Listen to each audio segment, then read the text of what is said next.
Ndugu wa Tanzania wenzangu, kwa niaba ya chama chetu, Chama cha Demokrasia na Maendeleo Chadema, naomba nilete kwenu salamu za heri za mwaka mpya. Watanzania wenzangu, Chama cha Demokrasia na Maendeleo Chadema kinawatakia heri na baraka za Mungu tunapouanza mwaka wa 2026. Leo ninapotoa salamu hizi kwa niaba ya chama za kukaribisha mwaka 2026, Tanzania inasimama kwenye njia panda ya kihistoria. Ni wakati ambao taifa linajiuliza maswali mazito. Je, mamlaka bado yanatoka kwa wananchi? Je, katiba bado ipo na inalinda haki za raia? Je, amani inayotamkwa ni ya kweli au ya kupumbaza na bado inasimama juu ya haki na ridhaa ya wananchi? Mwaka wa 2025 haukuwa mwaka wa kawaida. Ulikuwa mwaka ambao mkataba wa kijamii kati ya dola na mwananchi ulipimwa kwa uzito wake. Ulikuwa ni mwaka wa maamuzi magumu, maumivu makubwa, lakini pia mwamko wa kihistoria wa dhamira ya Watanzania ya kudai haki, uhuru na demokrasia ya kweli. Kwa niaba ya Chama cha Demokrasia na Maendeleo Chadema, napenda kuwashukuru kwa dhati wananchi wetu, viongozi wetu katika ngazi zote na Watanzania wote waliokataa kunyamaza mbele ya dhuluma. Uvumilivu wenu, ujasiri wenu na imani yenu katika haki ni ushahidi kwamba tumaini la taifa hili bado liko hai. Demokrasia ya ndani, mfano wa Tanzania tunayoitaka. Watanzania wenzangu, mwaka wa 2025 ulianza kwa Chadema kuandika historia muhimu katika demokrasia ya ndani ya chama. Kupitia mkutano mkuu wake wa taifa, wanachama walitumia haki yao ya msingi ya kidemokrasia kuchagua viongozi wao kwa uhuru, uwazi na uwajibikaji. Katika mchakato huo, ndugu Tundu Antipas Lissu alichaguliwa kuwa mwenyekiti wa taifa wa Chadema, akirithi uongozi kutoka kwa ndugu Freeman Aikaeli Mbowe ambaye alikitumikia chama kwa takribani miaka 21 kwa ujasiri na kujitoa sana. Sambamba na hilo, mimi John Wegesa Heche nilichaguliwa kuwa makamu mwenyekiti bara, ndugu Saidi Mzee kuwa makamu mwenyekiti Zanzibar, na baraza kuu la chama liliwathibitisha ndugu John Mnyika kuwa katibu mkuu, ndugu Amani Gorugwa kuwa naibu katibu mkuu bara, ndugu Ali Ibrahim Juma kuwa naibu katibu mkuu Zanzibar, na pamoja na wajumbe 5 wa kamati kuu ya chama. Uchaguzi huu haukuwa tukio la kichama pekee. Ulikuwa ni ushahidi wa vitendo kwamba demokrasia inawezekana Tanzania, kwamba taasisi zinaweza kuheshimu katiba zao. Siku 269 mwenyekiti wetu ndugu Tundu Antipas Lissu alipokamatwa na kuwekwa mahabusu kwa kesi ya uongo, batili na yenye uonevu wa makusudi, wakidhani atapiga magoti kusujudia sanamu.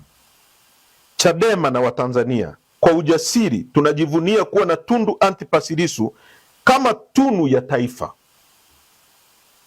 mtetezi wa kweli, na ndio msimamo ambao Watanzania wanaunga mkono.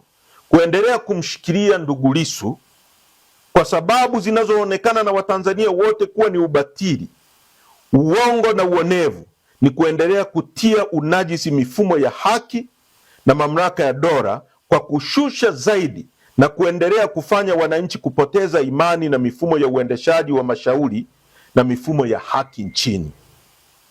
Hata hivyo, watesabu ili ing'ae, ili iendelee kung'aa na thamani yake iendelee kuongezeka.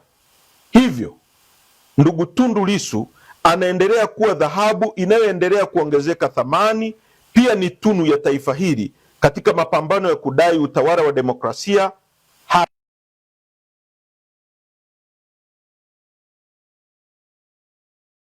na haki hapa nchini. Aidha, kama chama na nchi kwa ujumla, tunatambua kuheshimu jina la Tundu Antipas Lissu kupendekezwa, yaani kuwa nominated kwenye mchakato wa awali wa mshindi wa tuzo ya Nobeli. Kwa hakika hii ni heshima sana kwa chama chetu, nchi yetu na bara la Afrika kwa ujumla. Namba 3, umoja wa chama, nguzo ya mapambano ya kitaifa. Watanzania wenzangu, umoja wetu ndani ya chama si kauli, ni pumzi ya uhai wa harakati zetu. Ni katika mshikamano ndipo chama kinaishi, kinapona na kinashinda. Tofauti za mawazo ndani ya Chama cha Demokrasia sio ufa, ni msingi ya kujenga hoja bora na uamuzi thabiti. Tunapokubaliana kutofautiana kwa heshima na kusimama pamoja mara baada ya maamuzi yanapofikiwa, tunaifanya Chadema iwe bora zaidi. Nguvu ya kimaadili, na iwe na nguvu ya kimaadili na kisiasa isiyoyumbishwa. Kama alivyosema Aristoto, umoja wa wengi ni nguvu kuliko nguvu moja. Chadema itaendelea kuishi mioyoni mwa wananchi na wanachama wote, kwa sababu si nembo wala majengo, ni dhamira ya pamoja ya kupigania haki. Ni taasisi ya kitaifa, si mali ya mtu, familia au kikundi. Ni chombo cha wananchi cha kudai mabadiliko ya kweli. Chama kinapitia misimu, lakini roho ya umoja haifi, kujizalisha upya kila inapojaribiwa. Hapo ndipo harakati zinapokuwa kubwa kuliko hofu na matumaini yanakuwa makubwa kuliko vikwazo. Ndugu wa Tanzania, tukumbuke umoja na mshikamano wa chama ndiyo nguzo ya mapambano ya kitaifa. Tunapolinda umoja, tunalinda mustakabali wa demokrasia. Na kama alivyosema Martin Luther, nguvu ya kweli hupatikana pale watu wanapoungana kwa haki. Umoja wetu ni ahadi kwa wanachama na kwa wananchi. Umoja wetu ni ahadi kwa wanachama, kwa wananchi na kwa Watanzania wote. Namba 4, uchaguzi ulionajisika wa tarehe 29 Oktoba na uvunjwaji wa mamlaka ya wananchi. Watanzania wenzangu, kile kinachoitwa uchaguzi wa Oktoba tarehe 29 mwezi wa 10 mwaka jana uliacha Tanzania ikiwa na jeraha la kisiasa ambalo litachukua muda mrefu kupona. Tulishuhudia matumizi mabaya ya vyombo vya dola, ofisi ya msajili wa vyama vya siasa na mahakama dhidi ya wakosoaji wa serikali, wanaharakati na wapinzani wa kisiasa, hususan Chadema. Chama chetu kilifungiwa kufanya shughuli zake za kisiasa kwa kisingizio ya kesi za uongo. Mwenyekiti wetu ndugu Tundu Antipas Lissu alibambikiziwa kesi nzito za kisiasa kwa lengo la kutisha na kuzima sauti ya mabadiliko. Wimbi la utekaji, utesaji na upotezwaji wa raia wasiokuwa na hatia nchini, takribani Watanzania 200 walitekwa na kupoteza katika mwaka wa 2025 pekee. Kinachoitwa uchaguzi wa tarehe 29 Oktoba haukuwa uchaguzi, ulikuwa ubatilishaji wa haki ya wananchi kuchagua na kuchaguliwa. Matokeo yaliyotangazwa hayakuwa na uhalali wa kikatiba, kisheria wala kimaadili. Mkwamo wa kisiasa tulionao leo ni zao la mifumo dhaifu ya uchaguzi iliyoshindwa kulinda katiba ibara ya 8 inayotamkwa wazi kwamba wananchi ndio msingi wa mamlaka yote na mamlaka na madaraka yote kutoka kwa wananchi. Namba 5, no reforms, no election, sauti ya wananchi na msingi wa mageuzi ya kimfumo. Watanzania wenzangu, katika kipindi ambacho taasisi za umma zilipoteza uhalali wa kimaadili na kikatiba, Chadema ilisimama si kama chama cha siasa pekee, bali kama dhamiri hai ya wananchi waliokata tamaa na mifumo wa uchaguzi uliotekwa na nguvu za dola. Kauli ya no reforms no election haikuwa tishio wala ukaidi. Ilikuwa ni hoja ya kifizikia ya haki, kwamba uchaguzi bila mageuzi ya kimfumo na kitaasisi si zoezi la kidemokrasia, bali ni ibada ya kuhalalisha dhuluma. Kama lilivyosisitiza tamko la kimataifa la haki za binadamu kifungu cha 21, mapenzi ya watu ndio msingi wa mamlaka ya serikali. Mapenzi hayo yaoneshwe kupitia uchaguzi huru, haki na wawazi. Bila misingi hiyo, sanduku la kura hubaki kuwa tupu, na ndiyo maana watawala waliopo hawajachaguliwa wala hawana ridhaa ya wananchi, kwa sababu hawakuchaguliwa kwa mapenzi ya wananchi. Watanzania wenzangu, madai ya wananchi yalikuwa ya msingi na yasiyopingika. Wananchi walikuwa wanadai tume huru yenye mamlaka kamili ya kikatiba, marekebisho ya sheria kandamizi zinazonyima raia sauti, na ulinzi halisi wa haki za kisiasa na kiraia. Msimamo huu haukulenga kuvuruga amani, bali kulinda amani, kwa sababu amani isiyo na haki ni ukimya wa makaburini. Kama alivyoonya John Laws, sheria isiyo na haki si sheria, bali ni vurugu iliyorasimishwa. Hivyo mageuzi hayakuwa hiari ya kisiasa, bali ni sharti la uhalali wa dola. Watanzania wenzangu, ni jambo la kusikitisha kwamba badala ya majadiliano ya kitaifa, mamlaka zilichukua mabavu, vitisho na nguvu kupita kiasi. Lakini historia ina tabia ya kuwakumbuka waliokataa kupiga magoti mbele ya udhalimu. Vuguvugu la no reforms no election linabaki kuwa alama ya mwamko wa kihistoria, ushahidi kwamba wananchi waligundua ukweli wa kimsingi: bila mageuzi ya kimfumo, uchaguzi sio suluhisho, bali ni tatizo linaloendelezwa. Hapo ndipo sauti ya wananchi inapogeuka kuwa falsafa ya ukombozi wa kisiasa. Namba 6, mauaji ya halaiki na jeraha la taifa. Watanzania wenzangu, kutekwa kwa watu zaidi ya 200 na mauaji ya Watanzania zaidi ya 2000 si takwimu za kawaida. Kwa mizania ya kimataifa, hizi ni namba zinazolingana na nchi zilizoko kwenye migogoro ya silaha au vita ya wenyewe kwa wenyewe. Katika mataifa yanayojitambulisha kama ya amani na utulivu kisiasa, hata vifo 10 vya kisiasa huibua uchunguzi wa kimataifa na misukumo ya uwajibikaji. Hivyo basi, kilichotokea Tanzania kinakiuka hadhi yake kama nchi ya amani na kinaiweka katika ramani ya dunia kama taifa lililoshindwa kulinda uhai wa raia wake. Watanzania wenzangu, haya siyo matukio ya kawaida ya kisiasa. Ni makosa makubwa ya ubinadamu yanayopingana na misingi ya haki za binadamu inayotambuliwa kimataifa.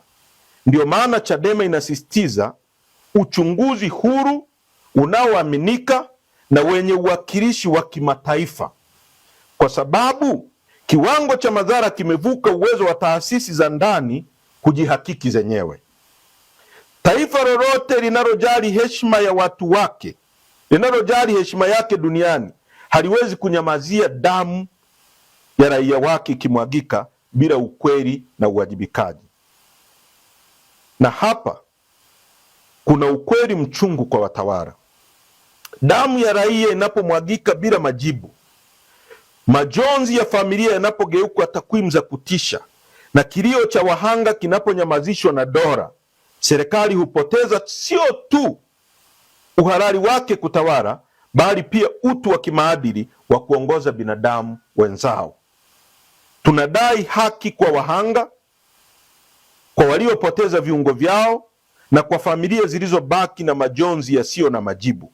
Taifa haliwezi kujengwa juu ya damu ya raia wake na haki ikacheleweshwa kwa vigezo vya kitaifa na kimataifa. Hiyo ni haki iliyonyimwa. Namba 7, maumivu ya wananchi, demokrasia na maisha ya kila siku. Watanzania wenzangu, uchaguzi batili hauishii kwenye siasa pekee, huingia moja kwa moja kwenye tumbo la mwananchi na heshima ya maisha yake ya kila siku. Ndiyo chanzo cha mkulima kukosa soko la mazao yake licha ya jasho lake, kijana kukosa ajira hata akiwa na elimu, mama kushindwa kulipa ada ya mtoto, na mfanyabiashara mdogo kunyimwa mtaji kwa mifumo isiyo na haki. Takwimu huonesha mwelekeo huu kwa ukali. Pale uwazi na uwajibikaji vinapodhoofika, uwekezaji hushuka na mapato ya kaya hupungua na gharama za maisha hupanda. Mizigo unaobebwa na wananchi wa kawaida, huu ni mzigo unaobebwa na wananchi wa kawaida, si watawala. Watanzania wenzangu, demokrasia ikifa, uchumi hufa. Haki ikikandamizwa, matumaini yanakufa, na hofu ikitawala, maendeleo husimama.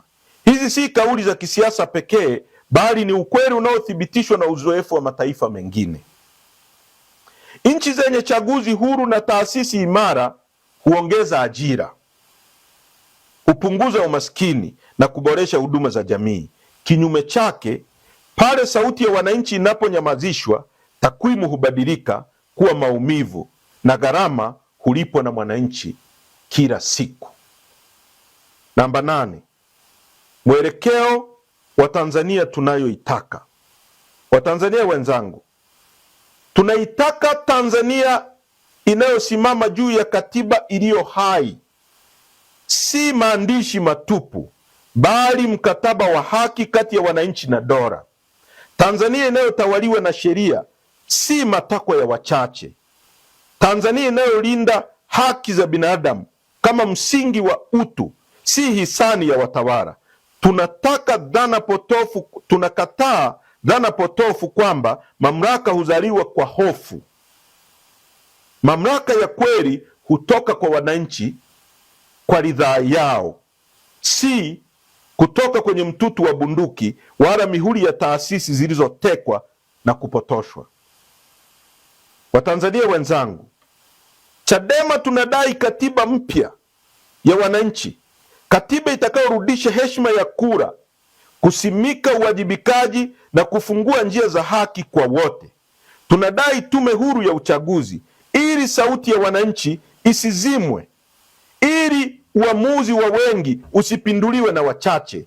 Haya si matamanio ya kisiasa, ni haki za msingi zinazostahili kutekelezwa sasa bila kuchelewa. Na tunadai uchumi unaomjali mwananchi wa kawaida, uchumi unaopima mafanikio kwa chakula mezani, ajira zenye staha na huduma bora, si kwa takwimu zinazoishi maisha ya watu. Kama alivyosema Jean Jacques Rousseau, mtu huzaliwa huru, lakini kila mahali yuko katika minyororo. Minyororo hii ikivunjwa, Tanzania mpya itawezekana. Tanzania ya utu, haki, ujasiri wa mabadiliko. 8, hiki kinachoitwa maridhiano ya kitaifa, ukweli, haki na uwajibikaji. Watanzania wenzangu, ni ubatili na dharau kubwa kwa Watanzania kuyaita maridhiano sasa. katika mazingira ambapo serikali iliamua kwa makusudi kuwapuuza wananchi, vyama vya siasa, viongozi wa dini na wadau wa demokrasia juu ya hitaji ya nchi kuhusu mabadiliko, yani reforms ya mifumo ya uchaguzi. Ni wazi kabisa hakuna maridhiano bila haki na hakuna haki bila uwajibikaji. Maridhiano yanapogeuzwa kuwa wito wa kusema songa mbele, badala ya kuamua kwa makusudi kuwapuuza wananchi juu ya madai ya msingi walioyatoa na tahadhari walizozitoa awali, na matokeo yake serikali na vyombo vyake vya dola vikaunajisi uchaguzi na kujitangazia matokeo batili kwa makusudi, kufanya uhalifu wa kisiasa uliopelekea mauaji ya raia na uharibifu wa mali. Wito huo wa maridhiano ni wa kupumbaza na hauna ukweli nyuma yake.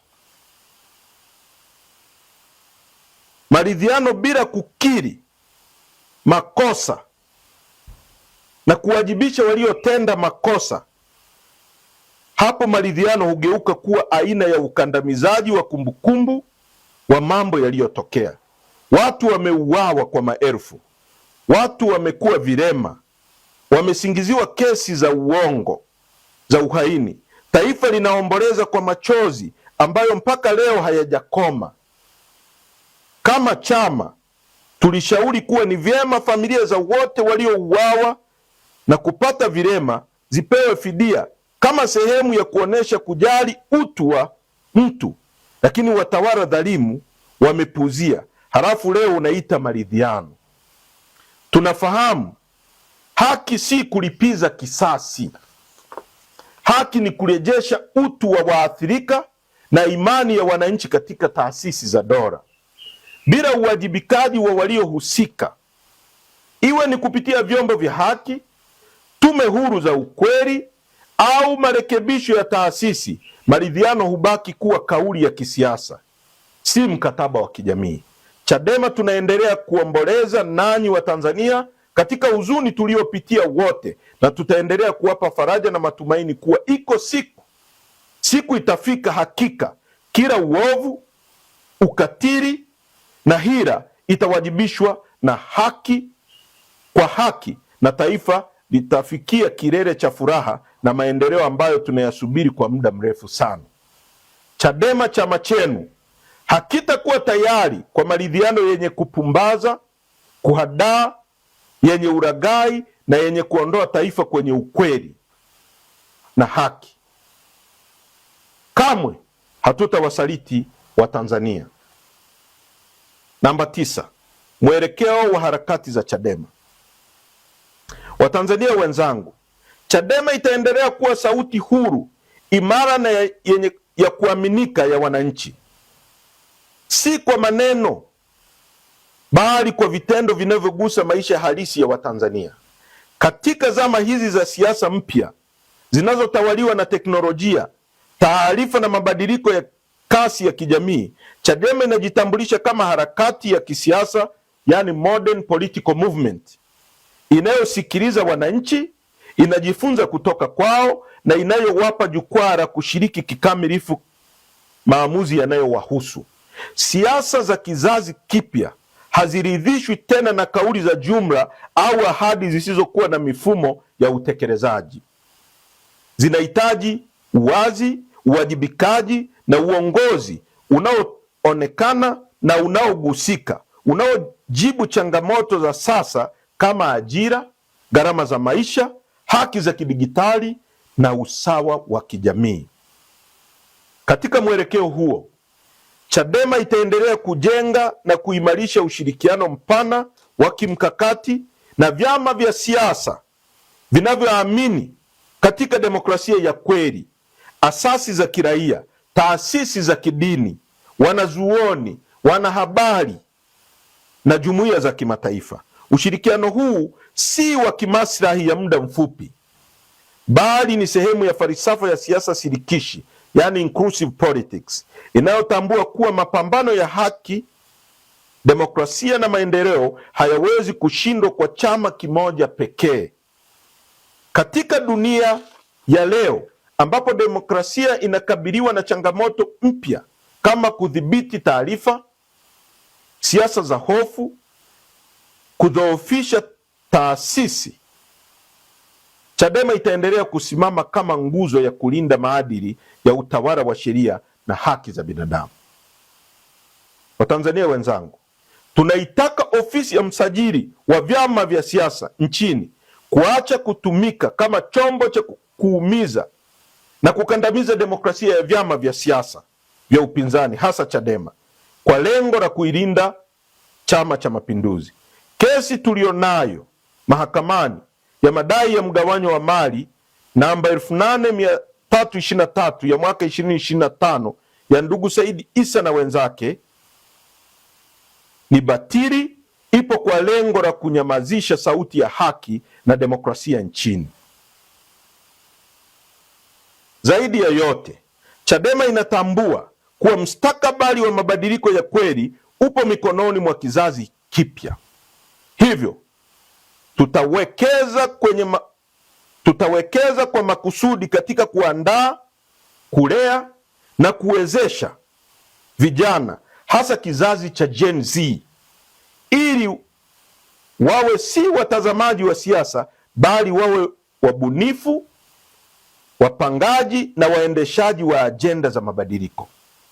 Hiki ni kizazi kilichokulia katika dunia ya kidigitali, chenye ufahamu mpana wa haki, chenye ujasiri wa kuuliza maswali magumu na kisichokubali tena siasa za mazoea. Chadema itaendelea kuwajengea vijana hawa misingi ya uongozi unaochanganya maadili, maarifa, ubunifu, ili wabebe bendera ya mabadiliko kwa ujasiri na maarifa na maadili, si kwa jaziba tu, bali kwa dira, nidhamu, uelewa wa kina wa changamoto za taifa. Kwa kufanya hivyo, Chadema inajipambanua si tu kama chama cha upinzani, bali kama harakati ya kizazi na fikra inayounganisha ndoto za vijana na matumaini ya taifa zima. Harakati inayotazama mbele, inayokumbatia siasa za kisasa na inayojitayarisha kuongoza Tanzania ya kesho kwa haki, uhuru na maendeleo jumuishi. Katika hili tunajisikia fahari kuitwa wanaharakati ambao mapenzi yetu katika haki na utawala wa sheria na uzalendo wetu utabaki kuwa alama njema mbele ya Watanzania wote. Namba 9, wito wa kitaifa. Watanzania wenzangu, tunawaalika Watanzania wote bila kujali itikadi, vyama au misimamo ya kisiasa kusimama pamoja katika mapambano ya kizazi chetu, kudai haki sio na upendeleo, uhuru sio na hofu, na katiba inayotokana na ridhaa ya wananchi sio matakwa ya wachache. Huu sio wito wa chama, bali ni wito wa taifa. Si sauti ya hasira, bali dhamira. Si mwamko wa muda, bali ahadi ya mustakabali. Taifa linapokosa haki, hata amani hubaki kivuli, na katiba inapokosa uhalali wa wananchi, dola hubaki nguvu bila uhalisia wa ridhaa. Historia itatuuliza, na itafanya hivyo bila huruma, tulisimama upande gani wakati misingi ya taifa ilipokuwa inatetereka. Kama alivyoonya Edmund Burke, the only thing necessary for the triumph of evil is for good men to do nothing. Ukimya wetu leo unaweza kuwa hatia ya kesho. Kutochukua hatua ni uamuzi wenye athari zake. Huu ni wakati wa kuchagua ujasiri badala ya hofu, ukweli badala ya urahisi, na mshikamano badala ya mgawanyiko. Tuchukue wajibu wa kizazi, tusimame kwa pamoja, tuseme kwa sauti moja, na tutende kwa hatua za kisheria na za amani, kwa sababu haki hujengwa na watu wanaokataa kunyamaza. Kama alivyosema Hannah Eldet, the most radical revolution will become a conservative the day after revolution. Hivyo mapambano yetu yasijengwe juu ya mihemko ya muda, bali juu ya misingi thabiti ya haki, uwajibikaji na heshima ya utu wa Mtanzania. Leo tunaitwa, kesho tutaulizwa. Sasa ndiyo wakati.